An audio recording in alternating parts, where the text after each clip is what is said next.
Good evening, everyone. Welcome to Saved, Sanctified, and Single, episode 6 of season 1, where we're having another conversation.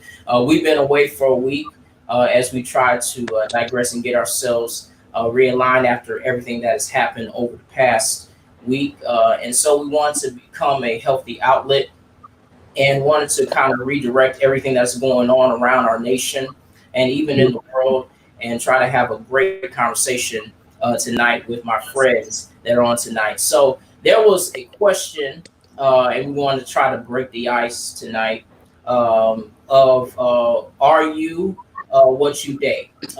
And I kind of didn't word that the right way, so I'm trying to put it in here. I put it in the Instagram story, and the question tonight is you are what you attract. What do you guys think? Um, are you what you attract? Honestly, I love this question. I really do. And I know Brianna had some really good thoughts about it. So Hmm. I'm gonna let her say it. This is not class. You know, just gonna put me out there like that. Like, we're here. I didn't raise my hand to read. To start, I will say, in certain instances, you are what you attract. I feel like what you put out is what you get. So if you put out a certain aura about Many yourself, blessings. did he just come in while I was talking? Many blessings. I love y'all. I'm Stay here. outside. I love all y'all. Kayla, I Get love you. away. Trisha, I love you. Bri, I love Get you. away. Joe, I love you. Love you, man. Love you. Love you. Love you. That's it. I don't know what you said. Could, Well, could you repeat it again, Bree? Could you repeat again? Pastor Attaway came in lit. you need to bring it down, get it together. I love y'all. He didn't like us yesterday. What did I say? Shoot. Yeah. Sometimes that is true. You are what you attract. I feel like what you put out and the vibes and the energy that you put out and the image of yourself that you put out is what you're gonna get. And that's how I feel. Okay. Christian, since you called on me. I agree to an extent. I think it's all about what you put out. And so to that I would say, I was thinking about this question earlier. I think the most dominant part of your personality is what's going to determine what you attract. Because I think we can have a lot of things in us that can attract multiple things. But I think the most dominant part of your personality or what's inside you is going to determine what you attract. So I say that, for example,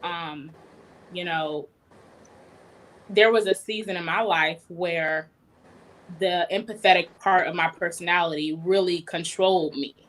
And so I attracted people who were wounded, emotionally. And so it's not that I was wounded, but I think that was what was controlling me and most dominant in my life. So, and I think it's the flip side. I know someone said, and I hope you bring it up, what our responder said when you put this question out. Yeah. I will. Okay, I'll wait. Yeah. Kayla? Can we skip me? I don't really know. I don't really know what I think about that. I'm not sure. I'm not prepared. Attaway? What do you think, brother preacher? To all of you, I love you again. We love you. Yes, I do believe that. I do believe that you are what you are what you attract, because that is the bed of what you desire. There's something in you that attracts the opposite in them, and so when one would say all I attract are dogs, I would then say, well, you should stop touring the dog pound. and because there's something on the inside of you that are attracting that. Rue. And so that's my thing. Don't start that. I love y'all. I don't know. I could say Kayla looking so cool tonight. Man. I can say yes, over here. and then I can say no. It's such an open-ended question because I don't know, because you can have all the good intrinsic qualities, but what if you're attracting people that ain't sugar honey iced tea? I mean, what about? I just caught on to what that was. Because honestly, I think some people. Look, and I say it like with all honesty, like there's some people who I've like had personal discussion with. They're the nicest people, and I'm a discerner of character. Like they have good hearts. They go above and beyond. And honestly, the people that they end up dating, they may, like we said before, may be nice at one point, but then once they stop the role, they turn out to be the most horrific, horrible person. So it's like, I understand, like to one point where you're saying, where it's like, okay, there may be something inside of you subconsciously, but I argue, what if they're good and they attract people who are completely horrible? So is it their fault, like that they, that they're getting people that are horrible and, they're horrible people? Like, so who do we blame? Do we blame that person for choosing?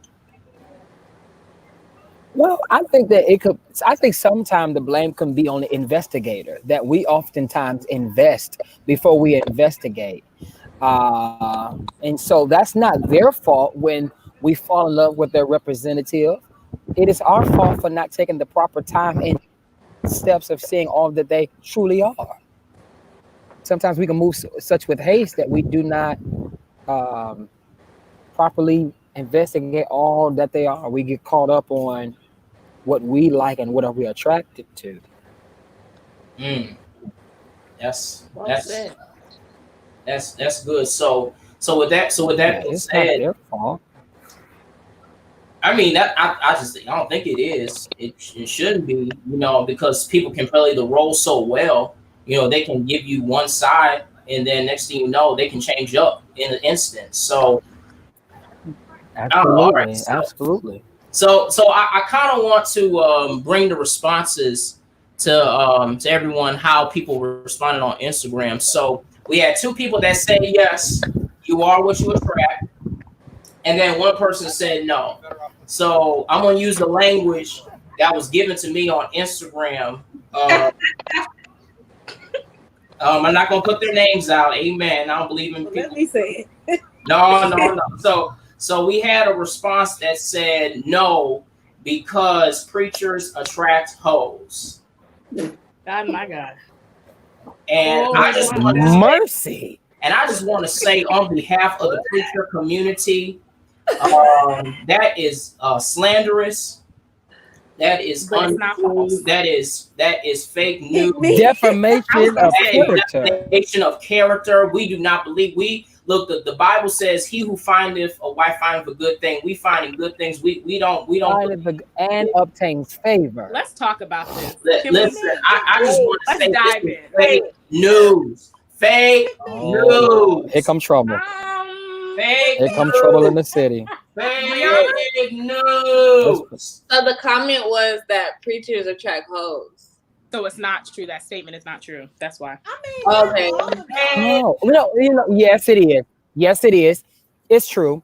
And it is because we are public figures. We attract a multiplicity of things. We are out there in the forefront, just like basketball players attract everything, just like anyone that is in a public light. It's the status. And come on, let's be honest, y'all. It's the status. All of us on here. No, I don't think it's fake news. I just think that it's been judged the wrong way. It's real news, just like all of us. We are all public figures in our own right. We all attract treasure and trash. Absolutely. Treasure. Kayla, you too. Because yes, it is the status. It comes with it. I ain't found no treasure yet. It comes with it. Listen, No. You did find treasure. You just didn't find a treasure for you. listen, Trash. listen. I Because to somebody, there's treasure. To somebody, it's treasure. It just ain't the treasure that I Trash. personally would like. My trash is somebody else's treasure. Trash. And you know, some So, you may like 14 karat gold. Others may like cubic zirconia. Some What are you trash is talking trash. about?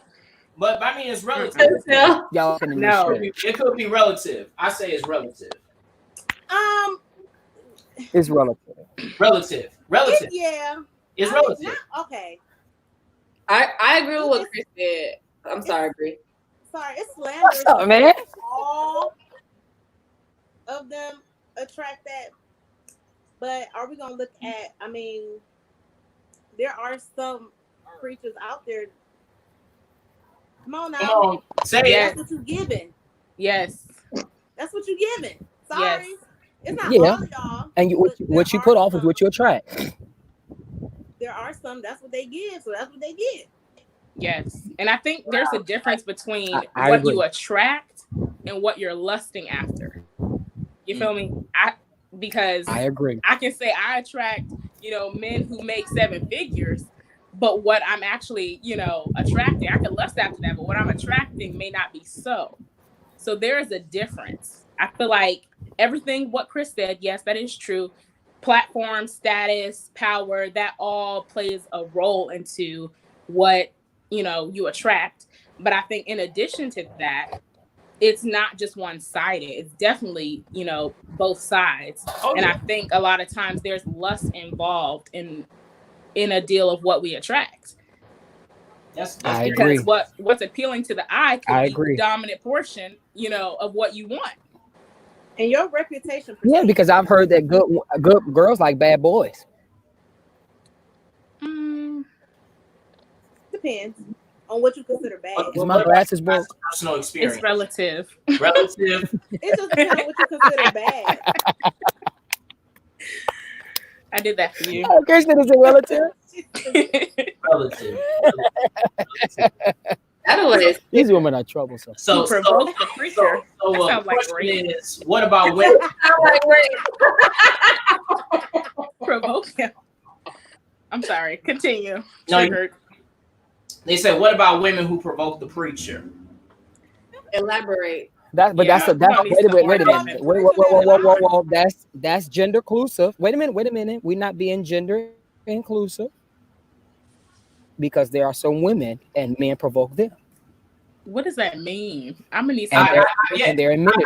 I guess what they're trying to say here, like I said, I'm trying to translate here. I guess, in other words, women throwing it at the preacher because of the power and the status of the preacher. Jezebel begging for, Not If they wasn't catching it, Oh they mercy. would continue to throw it. Yeah, because some Mercy. preachers Well, and what pastors about- out here catching what's thrown at them. They said, Because and it's Yeah. true because of attention, because they like the attention. It's an attention thing. Because Okay, let's be that's honest. not provoking. Attaway, We have Attaway. choice too. And agency. Attaway, let's be honest. Let's be honest. There are some men of God. Let's be honest. That if they were regular Negroes, and I really want to say another word, no woman will be throwing it at them. Let's be honest. But because That's true. Just like said I know what? some women in ministry. If it's some regular men, it's some men that if they didn't have the title or the call, they wouldn't women have. probably wouldn't be doing it. But I know some women in ministry that if they were regular saints, men wouldn't be throwing it at them. And I'm about to say this only to level the playing field. I know a woman of God that's a pastor that got pregnant and she wasn't married. Talk to me, somebody. Woo! I wish you come on and help me here. Ah, So I don't think that's why I say that not as a condescending way. I say that to say that with the title, with the position, it comes. Okay. And just like men are being hit on, there are women that are being tried. It is what it is. Come on, y'all. Let's get over this. What I'm not gonna let it happen is we just say women hit on men like men don't hit on women. We're gonna equal this thing out tonight. yeah, it's gotta be level. It's gotta be level. Stephanie Fuller says, what about the men who provoke the preacher? Woo! That's what I said. That's what I'm talking about. See, she ain't saying nothing but what I'm saying. Yeah. That's true. That's true. That's Come on true. in here, help me somebody. All right, we're Come on, church. gonna move we're gonna move the conversation to the question before us tonight. So I think Question. a long-ended question. So, do you believe your upbringing?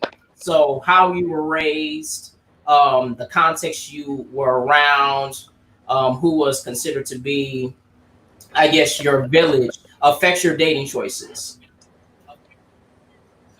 Yes. Absolutely. Yes. Okay. Okay. Yeah. It Okay. sets a bar, sets a standard, makes your non-negotiables.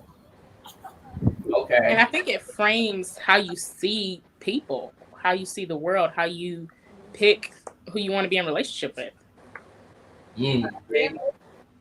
It's like I saying, agree. I agree. if my mother told me every day of my life that the sky was orange, when I grow up, I'm going to believe that to a certain extent. But I think definitely how you are raised definitely shapes how you think, how you see things, what you're exposed to, all of those things. Mm-hmm. Mm-hmm. Mm-hmm. And the type of relationships that you've seen that makes you attracted to that. Like I have students who they like the women who yell at them and hit them when they do something, and it's already like volatile, and they're only in high school, but they see that happening with their mom and their mom's boyfriend or their dad's girlfriend, whatever the case may be. They see it at home, so they think it's normal. So that's the kind of girl that they're attracted to, the one that is hollering at them all the time, or the one that's putting their hands on them, or the one that's cussing them out every time they do something wrong. And they don't know that's normal to them, so they don't see anything wrong with it. But it's like, you're only 16. Why are you getting beat up on by your girlfriend or by your boyfriend or whatever? But they see it at home. So I think what you see at home and how you are raised kind of plays a part of what you think is normal. I Yeah. agree. Yeah. Yeah. And that's. I thoroughly agree because a lot of people pull back because of the abuse that they've seen in relationships. So they're reluctant and oftentimes can't have a healthy relationship. And so when she said it just made me think back on seeing some persons that they don't have healthy relationships because they didn't see it, or they seen abusive relationships, so they don't know how to live that healthy communication line and all those great things. I thoroughly agree with Kayla said. That's so let me ask you this question. So with the context of upbringing, so do you honestly truly believe that people who may have grown up, let's say for instance, in a single parent household, that the entire, like, the mother father structure was not in the house, and they were raised without that context, do you believe that they can break that stigma whenever they get into a relationship? Or if they were raised in, like you said, like a volatile, is it possible? I know we agreed that it can affect the way that we think and see. Is it possible that someone can break that stigma, and they could set the bar to be in a healthy relationship? And let's say they don't fit that generational, I guess, that cycle that happened previous before, where they I are would say now. yes. I would say yes.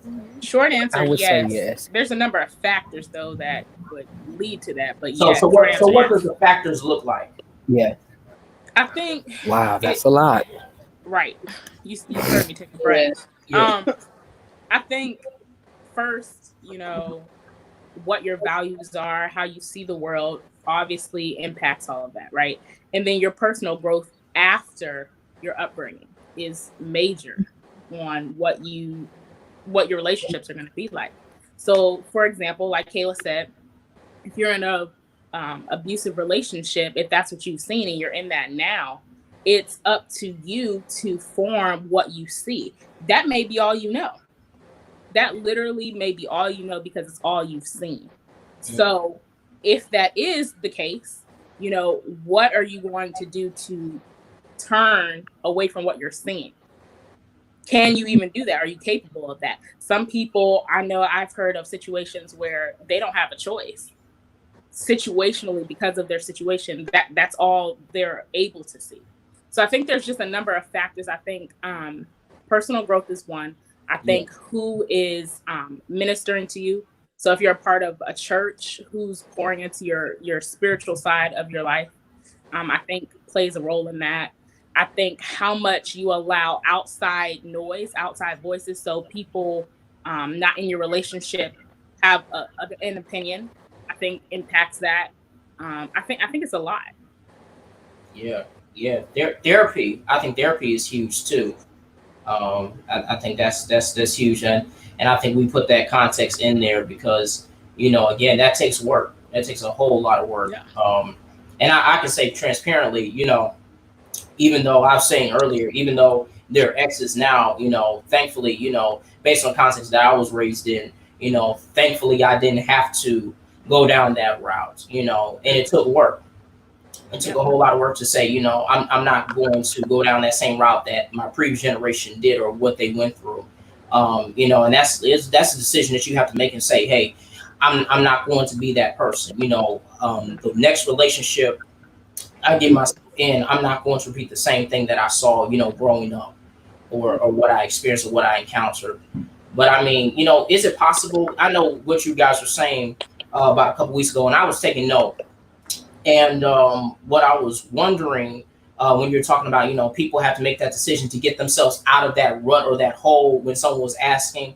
So does that account for people who were raised in that upbringing that may have been toxic, that they have to pull themselves up by their own bootstraps because of everything that's going on, get themselves together so that they can be the best person that they can be when it comes to a relationship or dating wise? I know for me, well, I didn't grow up in a household of violent relationships or anything like that. But as I got older, I was raised in a single parent household.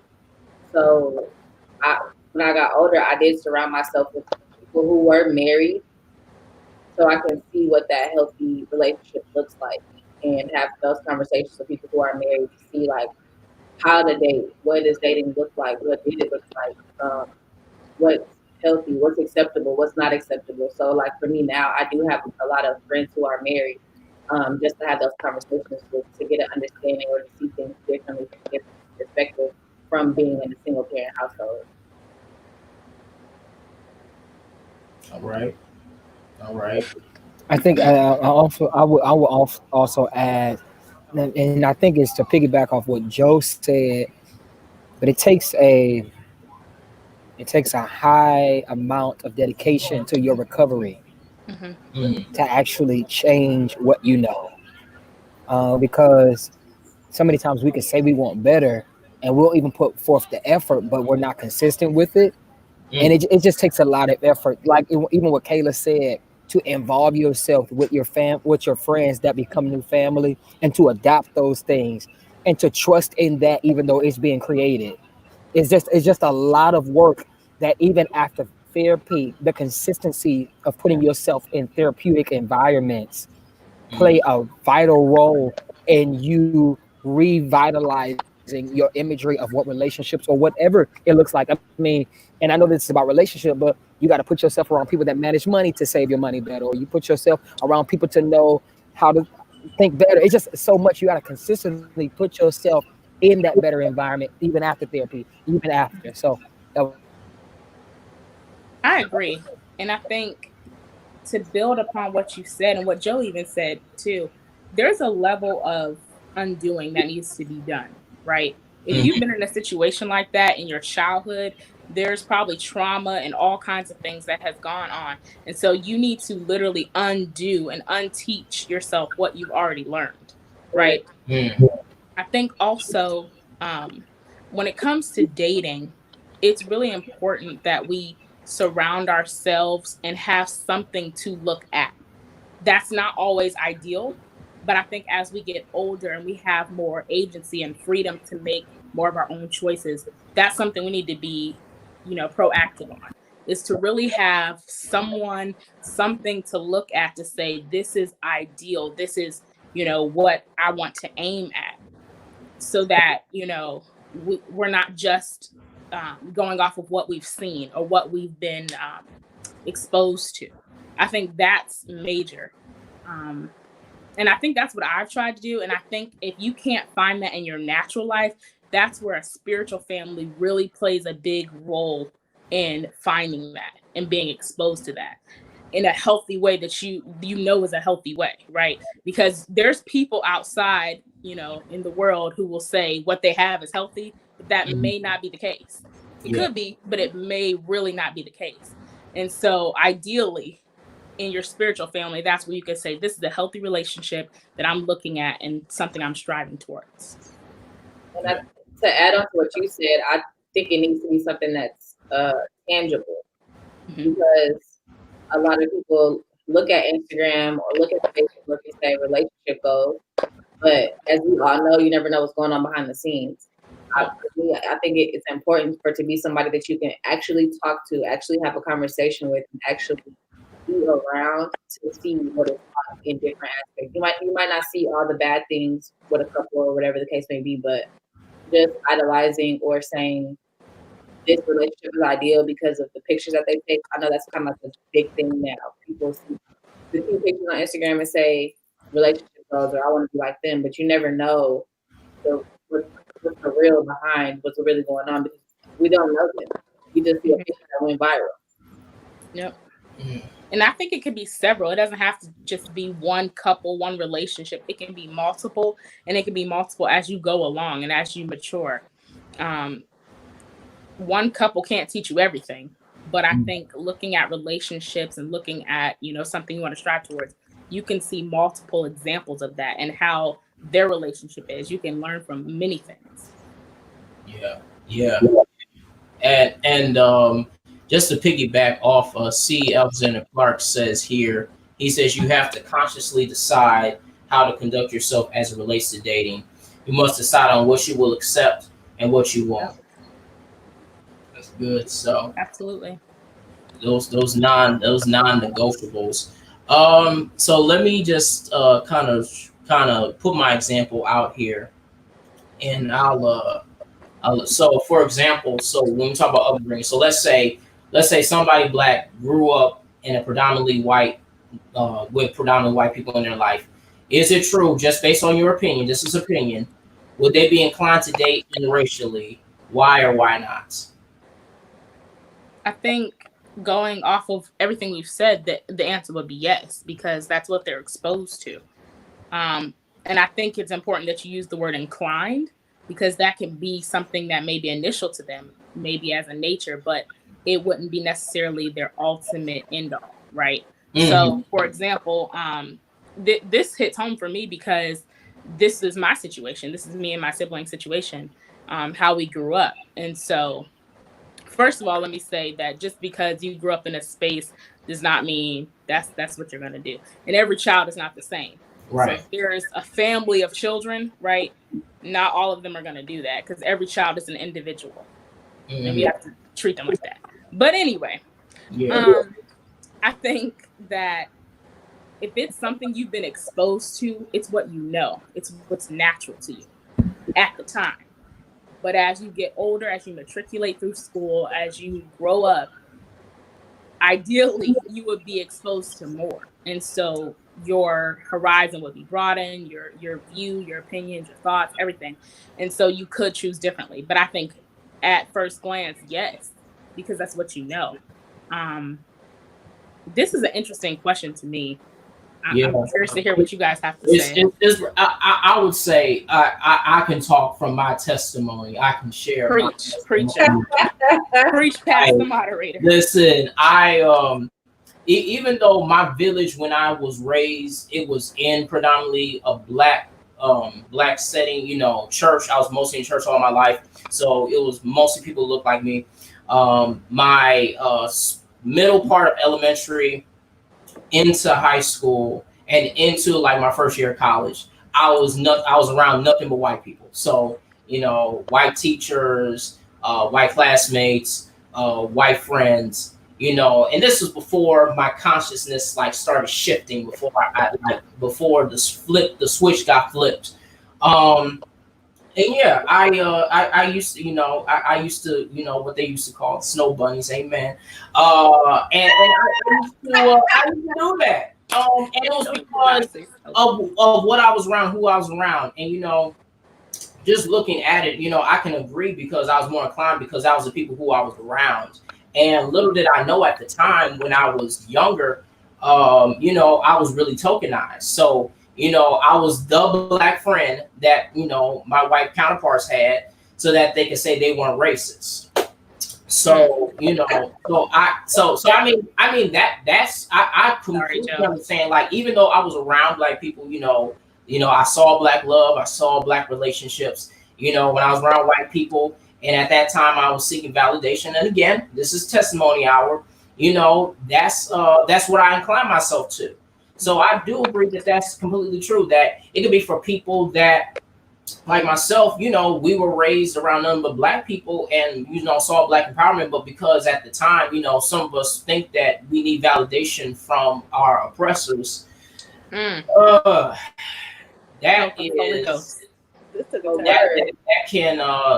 can be inclined to generation. And listen, tonight, hear me out, y'all. All those people who are watching, I am not against. And look, if you feel like the person God has for you is not black, you know what? Whosoever will, it is. Look, I'm pause for the cause.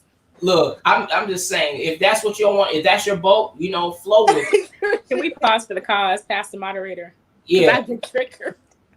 Yeah. Pick me. There is a go ahead, Bree. I just wanted to just real quick. This is just a disclaimer. I don't care who you date. You fall in love with somebody that's of the opposite race. God bless you. My only problem is, if that's what you want to do, that's fine. I have a problem when you want to date somebody of opposite race and then you bash us. Yeah. In the process. Why don't they black women? Because y'all do this. Don't do that. If that's who you want to be with, that's cool. Leave us out of it. Yeah. Yeah. I think along the lines of what Bree was saying, there's a difference socially for this example, how you said black men and white women, like that dynamic is very different from black women and white men. Yeah. Very different dynamics, tracing all the way back to as long as you want to trace it, right? So this question is also, that's why I said this question is interesting to me. It is. Because socially, culturally, society has made it okay for black men to publicly date white women, right? And there's a lot that can be said about that. But on the flip side, it's not publicized a lot, black women dating white men. And then, like Brianna said, you have certain things that spin off, like, when people date outside their race, they bash, the men or women in their own race. So I was triggered. I'm sorry. I'm back. Yeah. Oh, Kayla, were you adding something? I said when you see a black woman out with Thank you, a white man, they like people stare, or you tend to stare. But when you see, like she said, when you see a black man with a white woman, it's normal. It's been normalized. Yeah, it was normalized. I would say it was very normalized. I think, like, in my time, like I said, this is testimony hour for me. I was going to put on my sunglasses, but I need y'all to see my face. So when I was in my first year of school, before I went to Nashville, I was in St. Louis, and it's a predominantly white Jesuit Catholic school. So, we all know the context with that. So it was really like the big thing for us black men to go after white women. That was a huge thing, and it was like, get with a white woman, and that was like that was a popular thing. That's how you got accepted. That's how you got validated. Some of them, I wouldn't say on my spectrum of things of bashing black women, that wasn't that, but it was more or less like a competition at the time. And I mean, it wasn't right when you look at the grand scheme of things, but it was like more or less of that validation, like, okay, I get accepted in my white spaces. And I see your comment, Jalen. I'm about to get to your comment in a minute, because I think that's very true too. So it was like for us to be validated in those spaces, for us to be affirmed. At the time, for my switch got flipped and I really started developing consciousness. Was get with a white woman and this is how much you'll get as a result of being with a white woman. So I think another thing too, what Jalen puts on that's really true here is white women still call the police on black men. Very true, and they don't care nothing about that. Well, for some conscious black men like myself, Amy Cooper, if I'm not mistaken, that was the woman who was didn't have her dog on the leash and tried to get him arrested. Yeah, and trying to get him arrested and brought her out. So yeah, that was huge. I mean, I think it is normalized. There's obviously white women who don't like black men. I mean, there's cases of that, but I mean, in general, when it comes to interracial dating, it's normal for a black man to be with a white woman, but it's kind of it's not normal, but people look at it differently with a black woman dating a white man. But you always have of white women who don't like black men at all. That's not. I don't think that's the same thing. It's definitely normalized because look at athletes. Yeah, that's big. When I was at Kent, like when you were an athlete, you had a white woman. It's like you've arrived. It's like you have arrived at something. Even professional athletes. Yeah. Like, yeah. If they get a white woman, like it's like you are D1 white or D1 white goals. Look, D1 goals. Yeah, and when I was at Kent, I've had a football player tell me that, oh yeah, that's what you do. You get a white girl and you can get this, you can get that, because y'all not gonna do this and y'all not gonna do that. Like it's big. Like if you go to the D1 school, they go after the white women. Oh, they go after them hard. I think so. To Jalen's comment, I agree, and I think there's a deal of how white women in general treat black men. They want you for a certain thing, but they don't respect you. They don't honor who you are as a black man, all kinds of things. So I think that's something that should be spoke to that comment. But I think in society, in culture, we accept it more. Not we just accept it, but we accept it more than the reverse. Mm-hmm. Oh, well, let's hold that thought because I just saw a good question to my sisters on tonight. Question is, do you guys think black women are as attracted to white men like black men are to white women? No, I'm not. That's just me. I'm sorry. Nah. Well, I'm not attracted to white women. I want my. What? What was that, Sister Brianna? Sorry. Yeah, because I couldn't hear. I couldn't hear loud enough. We need to turn the white monitors up. men, but on this, Mother Brianna, can you repeat that, please? I am just me personally. I am not attracted to white men. I love because black men. I want my man chocolate. You feel me? Caramel. Like, I don't discriminate. Okay, but me personally. I mean, if that's your thing, that's your thing. Okay, do you, boo? But as for me in my house, you would be black. Right. We serve a black. And God. I think too, just this question. Can y'all be serious? Yeah. Anyway, I think I'm sorry. in regards to that, wait, put the question back up there, Joe. I think this question is so good because it hits on exactly what we're talking about. I think black men and white women have a different dynamic, which is why that is more common, right? So I don't necessarily always think black men and white women are together because they're necessarily attracted to each other. I think there's a lot that goes into that. Like Brianna said, and some of the others on this podcast, like that's what's normal if you're like an athlete, right? That's what you're looking for. That's what you're aiming at. Whereas black women and white men may be dating or in relationship because that's actually what they want, not because, culturally it's what's going on. But that's just my opinion. But for me, that's going to be a no, sis. So you see that as black men with white women as a business deal. So you see black men with white women as a business deal. I think it Not might necessarily, it could be, but I think there's just the dynamic is so different. It really is. I mean, like I said, you can trace this back as far as you want to go and see that this dynamic is so. We don't have enough time to go there, but yes, We got it's We interesting. don't. 20 But minutes. I see what you're saying. We got enough time. I'm trying to get y'all to think. Yeah, I think, but I don't think it's not necessarily business, but sometimes it's like a power thing. Talk, Kayla. Let's see. Yeah, I gotta agree because I've heard people say, Chris, Joe, put Stephanie last comment up. Yeah. So That's- Stephanie says white men are not dominant. Some black women are too dominant for some black men. White women get balance for some. What do you mean by Yeah, dominant?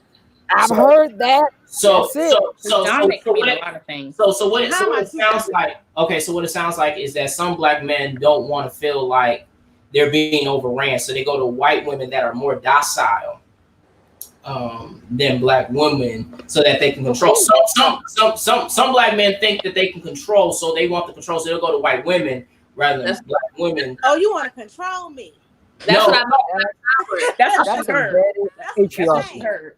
I feel like that's what I meant by power. Like a black, Yeah. I'm gonna say weak black men.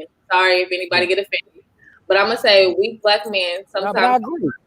they go to white women because they won't get challenged on things that they say or do, or things that they say or don't do. I feel like white women don't have as high of expectations for a black man as a black woman has for a black man. So, for example, I was in a book club and this guy said he dates a white woman, and his example was, if I lose my job, she's gonna let me be me and get a new job on my own terms. But a black woman is gonna ask me if I look for a job the next day, and I say, you whack. Yes, I'm gonna ask my nigga. Yes, I'm gonna ask. You mean you're a Negro. You're a Negro. If you look for a job, like we're not gonna be living up here and I'm paying all the bills and you just you lost your job. Even if you know, did you look in the ass today? I'm gonna send you some Indeed links. Like we gonna get a job. I'm gonna let you sit there. You know Indeed don't work. You got to use the other one. Well, Oh, I got my job on Indeed.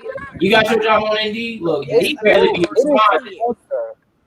So anybody say it don't work, they lying. It is the Lying. culture of our Indeed sister. works. Girl, he ain't doing it right. That's what's wrong. Nobody want him. You got to go on LinkedIn. I hate LinkedIn. I hate looking for jobs, but whatever. All right, where's that at, Wayne? Dominant for some men. Come on. What were you saying, Chris?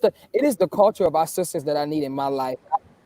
It's the culture of our black sisters that I need in my life. I need my sister to understand what I've been through so that she can speak to me with passion and with peace and patience. I need a mixture of that. And I just don't believe that white America meets the culture pressure that meets my expectation. You know, white women are passive because they've lived a culturally passive life and everything is sweet and somber. I need my sister to get up on me and push me in a way that I understand it.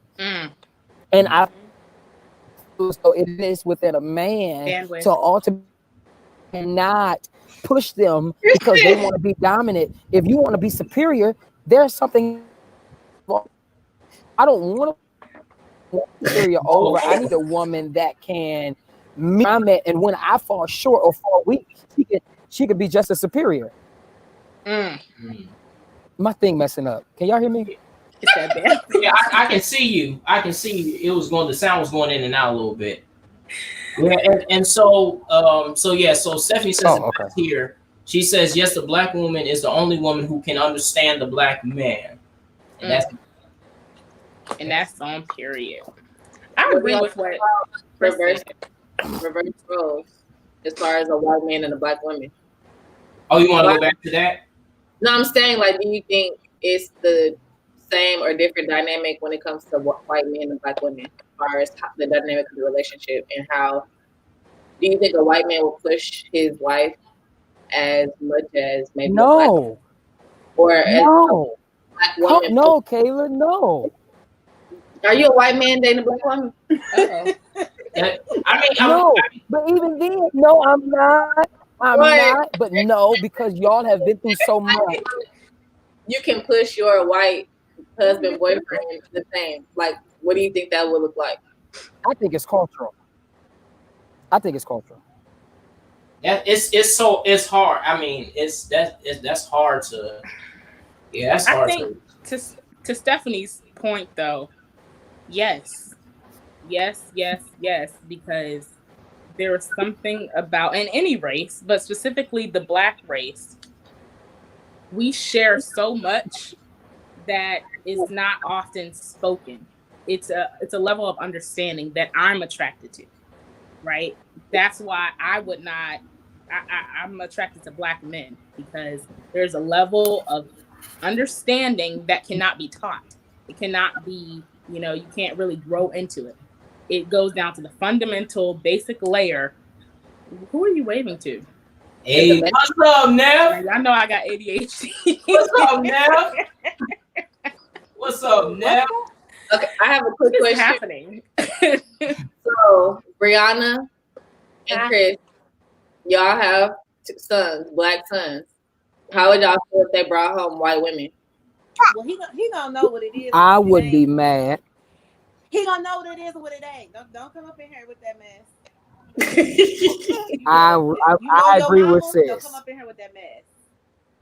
And that's And I'm gonna be teaching him your Black sisters needs the assistance and the love and the pressure that comes and the understanding and the love that comes from a Black man to a Black sister. Y'all need each other. You can be friends with Susie. Mm. That's it. So, I just wanted to bring this comment up. I really want her to share because she said she dated a white man and the dynamic is not the same. I really want her to share her testimony tonight. I really do. Because I think they have different. You want to know? We have different reasons why we date. Right. Like, yeah. I've heard of women that they decided to date outside of their race because they've gotten tired of the mess that come with Black men. That's what I've heard. I don't know. And so, I mean, women, it's different because we date to date. If that makes sense, like with the men, like what she had said is about them being dominant and wanting to have power. I don't think for a woman that dates outside of her race is for that. It's just because she really wants love, so she's opening up to move outside of her race. Yeah. I know. Go ahead, Kay. Oh, from living in Texas, it's very weird. I've gone out to like maybe mixed crowd bars or whatever, and you have those white men who get drunk and their fetishes come out. Like they have a fetish of like wanting to be with a Black woman, and that's very awkward. It's very weird, and I feel like it's not the same for a Black man approaching a white woman. I've had like a white man would be all in my face, but I feel like if he were sober, you wouldn't be acting like that. And I think that's something that I don't like, something that's my problem with other Black men. We have to question, like, do you like Black girls? You know, or are you only into foreign, mixed, whatever? And then even with white men, you have to, if you are attracted to a white man, you have to wonder, like, do they like Black girls? But I feel like we're the only race that has to question that. Like our own men, like that's our Black men. Do they like me, or do they want the white girl, the Hispanic, the Asian, whatever the case may be? Yeah, and I think statistically, as Black women are more educated, they're higher up, so to speak, in status. They often are more compatible, it seems like, with white men, or that level of understanding, it's more leveled out, right? And so I think there are situations where it can work just in general. And I think I'm trying to say this without offending anyone. There's that playing field can be leveled. That level of understanding can be leveled out depending on the situation. I have dated a white man a very long time ago.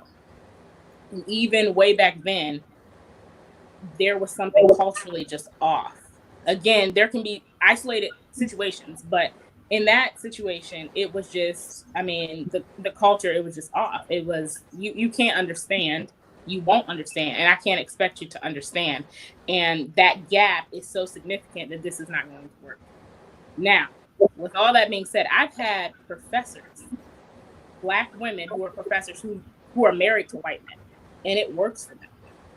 But also, again, might I point out, they are professors on the highest level. I'm going to leave that right there. Wow. I mean, say how you feel. Say how you feel.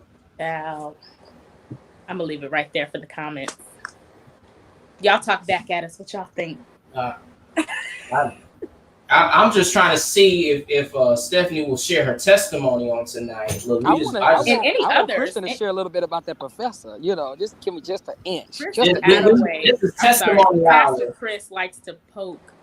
Just if you could just give me an inch, I'll run the rest of the mile. If you could just give me an inch, because I think it's that hierarchy that doesn't you eliminate from some of your cultures at times.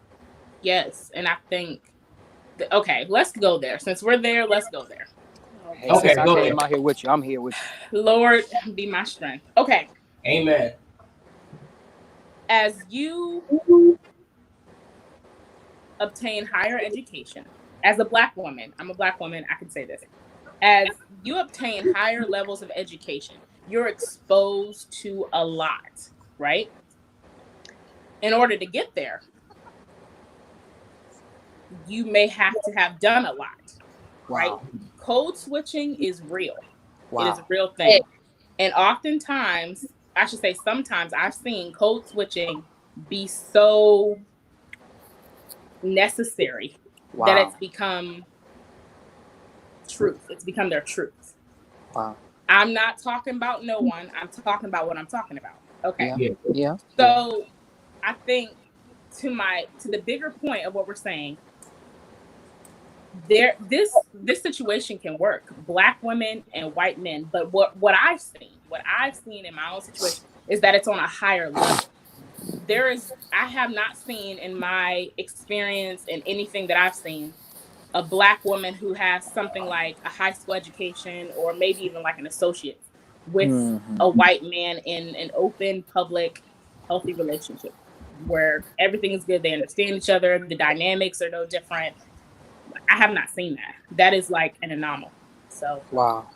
That's what I agree with you. Oh. Wow. That's so Stephanie shared her testimony. She said for her context was that she dated a white man because there was a shortage of Black men in the community. The Black men who were in the community were dating white women. But for her, the white guy was not strong enough to build with. Wow. See? That's very real. That statement, I dated a white man because there was a shortage of Black men in the community. That is something that is so real. Wow. And I think shortage can mean a lot of things, at least in my context. Yeah. Where there can be bodies that resemble a Black man, but what? Yeah. Okay, I'm taking it there. Y'all get me off. Come on. Get me off. I told you I was triggered. Anyway, Come on. Let's move to the next question. No, go ahead. We got time to. Shortage can Is mean a lot of things. now? Huh? Is there a shortage now? Child, yes. Because I think Black men, like I said, they can look and resemble a Black Sis, man.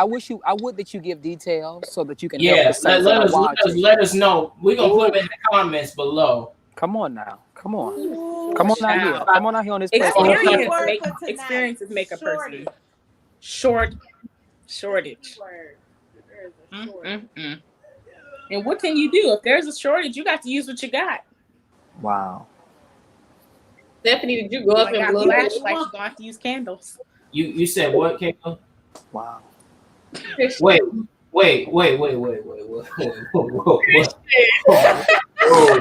I'm gonna stop. At 9:59, it ain't there yet. We ain't past 10 yet. Christian. Oh my gosh. I thought you were talking about the Christian, give me your testimony because since you triggered. Yeah, I told y'all. tell your testimony. Come on, it's testimony hour. Yes, sir. Testimony hour, what y'all want to know? Get it out. Come on, just share. It's multi-layered. Let's start there. But All I've right. seen a lot, right?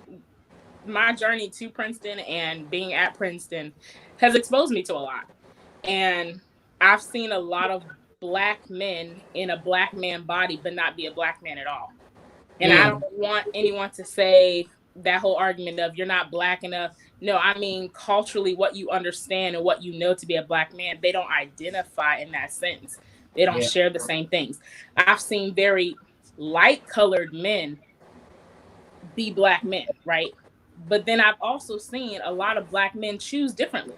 Like my sis Stephanie said, they choose differently. And so when you are in a shortage, we are in a pandemic right now. If you are in a shortage, right, and you don't have flashlights, you will use candles. Amen, somebody. Wow. Hallelujah. Are y'all with me on tonight? So I don't know if this is holy anymore. I'm putting my I'm just glasses on. Forget this. Not right. not the shades. Gotta block this, man. Gotta block this. You know Come on, what? Ray. You know what? Hold on. Let me. And shortage can mean different. Put it on that way. We putting the shades on. Yes. Shortage, what? You got the shortage that Christian life, you got a shortage in good Black men. You have a shortage. It's layers to shortage. I would that That's what I'm God would saying. give increase. Enlarge my Well, territory. And it's been a shortage. And you know, I can speak from that perspective again, like talking like what I talked about earlier. It was because of validation. And I'm just saying that because I was in that same boat. It was because I was looking for validation in those circles so that people would accept me without realizing I'm enough. I'm more than enough. I don't need you. You know, and you know, and again, that came from the context, even though I was raised around that surroundings of empowerment, surrounded by, you know, you're the best man that you can be. It was, I mean, huh? These glasses, I can't take you serious. We can't hear of you. Yeah, I had to Did put you them wear on, it man. I had to put them on. Look, it's late. Y'all were talking crazy, so I had to put these on, man. It's getting too much for my eyes. I'm sorry, but I'm not sorry. But seriously though, it was all about validation in my perspective. It really was. That's real. That's a very real thing, Joe. Yeah. Sorry, Pastor Joe. No, you good. You good. I'm gonna keep these on tonight. Look, I feel it tonight. I feel it tonight. I'm about to turn mine upside down. See better. Well, Everyone has on glasses. Hear me, Joe. relate. Listen, I need to give me some Ray-Bans. These are just a few rays right here on my face. I ain't got Ray-Bans. I got. Oh, Christian, we both know you got money. Everybody ain't able Princeton. That Princeton money. Money. Like Players Club, there's money, there's money, there's money. No, but seriously, I gotta take these off. All right, so honestly, truthfully, and I mean this goes kind of like into the conversation kind of tonight. We'll just end it off right here because I mean this is great.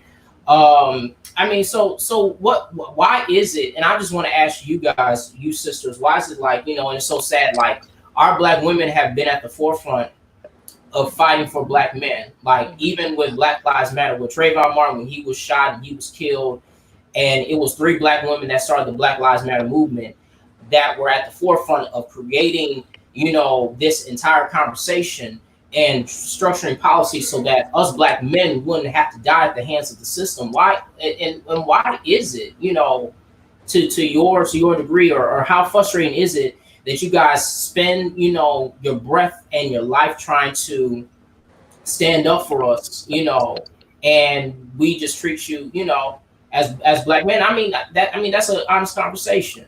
Yeah. I'm so glad you say that because it's very real, and it does hit a place, I believe, for Black women. I think at the end of the day, Black women raise Black sons. We have siblings. we have fathers, and we're gonna be there. At the end of the day, you can count on your Black woman being there. Maybe not physically, but hypothetically, right? We are there. We are for our Black men and always have been. The issue is society has made it seem not okay for Black men to do the same.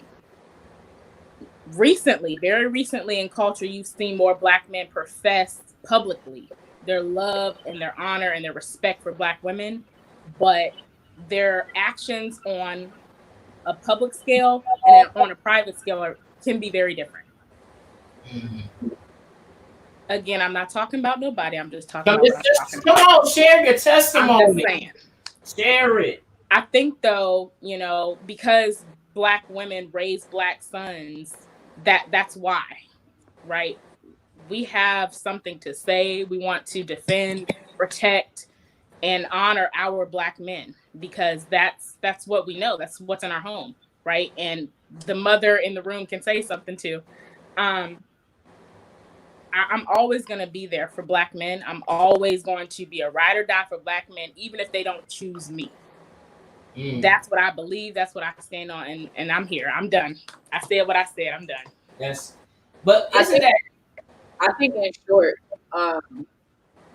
when I see something happen to a Black man, I automatically think my father, my brother, my uncle, my whoever, my cousin, my nephew, whatever, right? Sometimes talking to some people, like some Black men, they don't think, when they see something happen to a woman, they don't think like, not all of them, some do, but they don't automatically go to that place like that could be my sister or that could be my mom. It's like, that's not my mom, that's not my sister, so I'm going to stay over here. Like, I'm going to mind my business. But as a woman, we are more nurturing, so we automatically think like, that could have been my whoever. Yeah. But I feel like with men, because it's not their whoever, they just kind of stay in their lane for the people. Jalen says something deep here. Black men want to reap the benefits of white patriarchy. Black women want real freedom for all Black people. Woo! Can I just point out, Jalen is also a scholar at Princeton with me. Okay. Jalen is like my best friend, but that's neither here nor there. He is brilliant.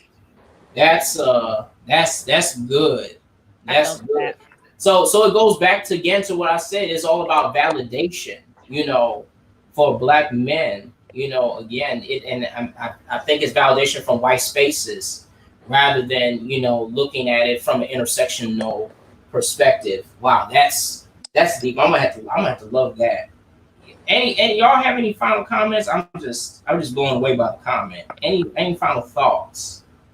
So do y'all date people for validation? Like for people to say like, oh, that's good, or that's a good person, or that's who you should be with, or do you date for yourself? Nope. Was that for us, Kayla? No, that was for whoever just.